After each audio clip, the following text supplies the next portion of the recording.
ఇదిగోండి నత్తలు వచ్చేసి ఉడకబెట్టేసేసి ఇవన్నీ తీసేసాను అన్నమాట. ఇదిగో ఇందులోంచి వచ్చిన నత్తలు, ఇది వచ్చేసి అందులోంచి వచ్చిన నత్తలు అన్నమాట.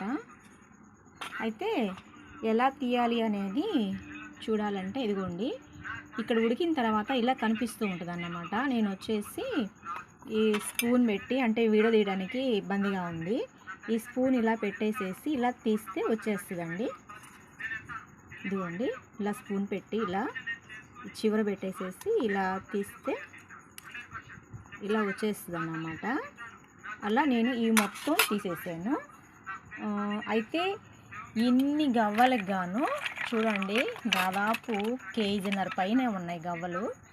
వాటికి వచ్చేసి ఒక 1/2 కిలో వచ్చి ఉంటుందండి ఈ నత్తల మాంసం అనేది. సో కాబట్టి దీనికి మనము కొంచెం పసుపు సాల్ట్ వేసేసి బాగా మెత్తంగా వాటికి, అంటే కొంచెం జిగురు ఉంటుంది అన్నమాట. నత్త అంటే కొంచెం జిగురు ఉంటుంది కదండి. ఇప్పుడు వీటిలో వచ్చేసి మనము ఈ పసుపు ప్లస్ అలాగనే సాల్ట్ వేసేసి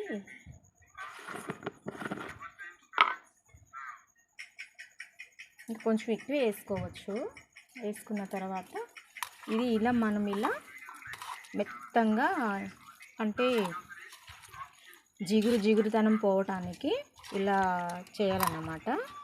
ఇంకా మనకి కొంచెం బియ్యం కడిగిన నీళ్ళు ఉన్నాయనుకోండి, అవి కూడా ఇందులో పోసేసి ఇలా వీటిని మొత్తం ఇలా బాగా పిసకాలన్నమాట. మొత్తం జిగురు మొత్తం బయటకు వెళ్ళిపోతుంది అన్నమాట. ఆ తర్వాత వీటిని 4-5 సార్లు కడగాలన్నమాట. కడిగేసేసి ఇంకా మనము ఫ్రెష్గా ఉన్న తర్వాత అప్పుడు మనము కూరకి ప్రిపేర్ అనేది చేసుకోవచ్చు అన్నమాట. ఇదిగోండి ఇంకా దీన్ని ఇంకా నేను బాగు చేయడానికి చాలా సమయం పట్టిద్ది అన్నమాట.